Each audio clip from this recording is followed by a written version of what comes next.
What do you want to hear about your rookies coming out of rookie minicamp? Perhaps number one, you want to hear they didn't get injured. Sorry, Chicago Bears and Odunze, that's unfortunate for you. And maybe number two, you want to hear that they got a good run out, that they caught the ball, that they looked athletic, or they showcased their talent, that kind of stuff, right? Well, now that rookie minicamp is in the books, now for a couple days, it's been really interesting to see what news has been coming out, and I'm excited to get into all of it. Glowing reports by guys who know what they're talking about. And those glowing reports have me hyped. I'm super excited to share them all with you. But first, if you're new here, I'm Nate, covering all things San Francisco 49ers, and it would really help me out if you would hit that subscribe button, because it does genuinely actually help me out. But today's question of the day: which rookie has you most hyped ahead of OTAs, training camp, and the season? Let me know in the comments who it is. Is it wide receiver Ricky Pearsall? Is it Isaac Guerrero, running back? Is it Dominic Pooney playing at probably right guard, but maybe someday at tackle? Is it Renardo Green playing in that nickelback position? Is it Malik Mustafa playing in the safety? Who has you most hyped coming into the season? Please let me know in the comments below. I'd really appreciate that. I don't know if I can pick, but I mean, like, my gut is always to go with the wide receiver, Ricky Pearsall, the playmaker guy, the first round draft pick. Like, that has me pretty hyped.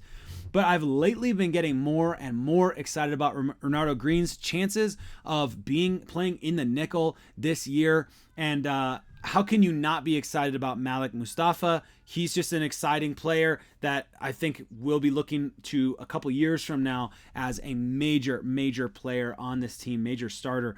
But whatever rookie you say in the answer in the comment section, there's no doubt that you probably have some fair reasoning behind it, because this is a talented class, and I'm really excited about that. And I should also be clear, you could say an undrafted free agent. I didn't really want to limit it just to the draft class, so that's my bad there.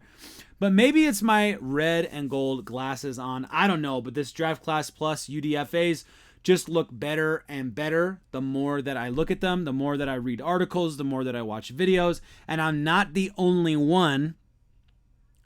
In this report by David Bonilla, there's some good information here, but I'm just going to hop straight in. Hufanga continues to recover from the ACL he suffered in November. This particular article, by the way, is about Malik Mustafa. Sorry, I should have said that before.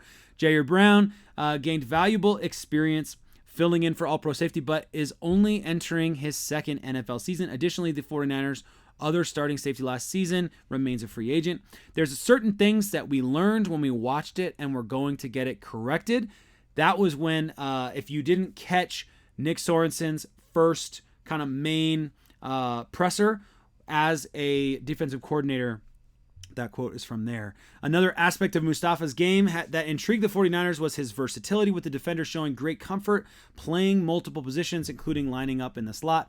I just think with the safety today and defensive backs today, you need to be versatile. Even linebackers, Nick Sorensen said. I mean, look at what we've done with certain guys that have kind of been in different positions, and it's such a fast game, and offenses look to expose you in certain ways, so you have to be versatile.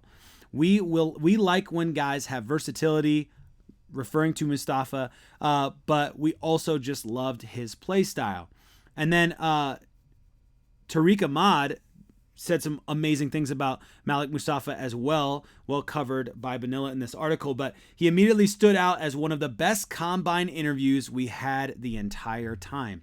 That's the director of player personnel. He was serious, he was personable, he was extremely intelligent, and you felt his passion for football. So that, on top of what we heard from the school, it confirmed everything we heard, and it made him a conviction guy for us.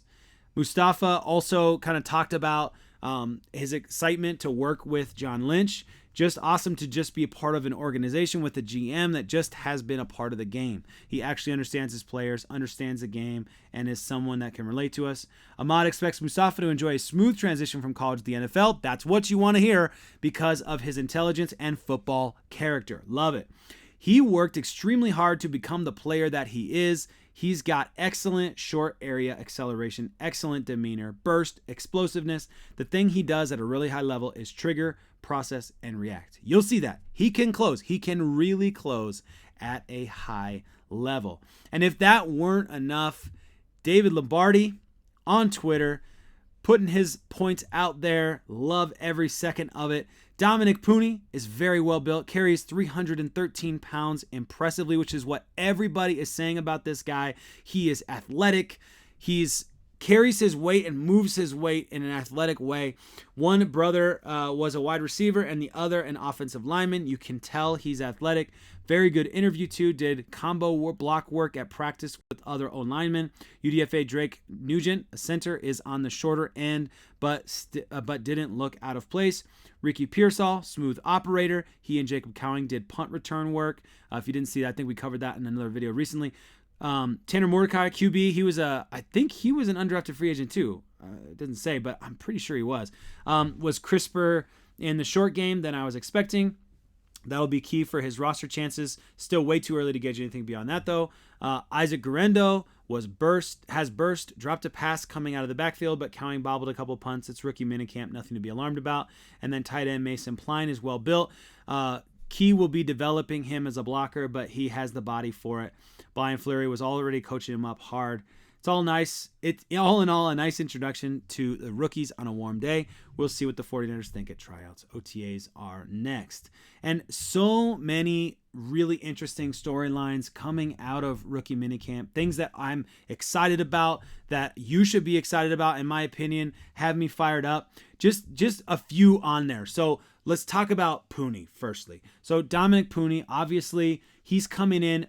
A lot of people think that he's going to be fighting for a starting position and has a good shot at it. Maybe not at the beginning of the season, but a handful of games in could get a go at it, which would be really exciting for him. He's that guy that is probably a guard, according to most of the scouting reports. All the prospects would say that, they would say that about him as a prospect, but he has a lot of experience at tackle as well. So who knows what could happen? It would be amazing if he could fill in as like a right tackle in the next couple of years if needed. We'll see if there's any improvement from last season, but then maybe be a Trent Williams replacement at left tackle. So that's an interesting one. Ricky Pearsall is another interesting one because there's a lot of folks that are kind of like trying to figure out where does he fit. And some people even saying wide receiver 3, which kind of surprised me a little bit, if I'm totally honest with you. I thought Juwan Jennings had that on lock, but if he's a wide receiver 3, you can see a way, and how you say 3 versus 4, it's kind of tricky, but if he is a wide receiver 3 and he's running from the slot, it does give the 49ers pass offense a lot of options. We saw times when one guy's injured and it's Debo out there and he's just running the absolute show. I want to say against like the Giants maybe.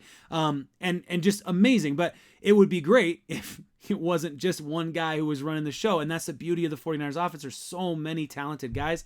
I could see a way in which he could fit in a really special way. And we'll have to pay attention to see what happens, how he handles the move up to the physicality of the National Football League. Isaac Guerrero keeps coming up and it keeps surprising me because look at who you have here with CMC right there. I mean, it's kind of hard to be a backup running back. And I thought kind of early on that Guerrero is a practice squad player, but I keep hearing people talk about him with so much positivity and energy. And so I think I might have been wrong about him. He might be on the squad. Running back is a very hard position to fill, especially when you have a super, super strong RB1, but maybe he makes that roster. Mason Pline is an interesting one, of course, too, because the 49ers do really need another pass-catching tight end in the event that your tight end number 1 goes down. That would be problematic, of course, and I would be remiss if I didn't think that it would be smart for the 49ers to be thinking about a tight end that can also catch the ball. And we talked about him at length, of course, on this channel. And then Malik Mustafa is exciting. I think that he's probably seeing playing time this season. I think Ronaldo Green is getting more and more exciting if you're looking how he's going to fit into the nickel and what options that's going to give the defense. Sorensen seemed pretty hyped on Mustafa. So there's a lot to look forward to. I'm feeling really positive about the rookies. I hope you are too. Let me know in the comments who has you most excited going into the season. As always, it's an exciting time to be alive.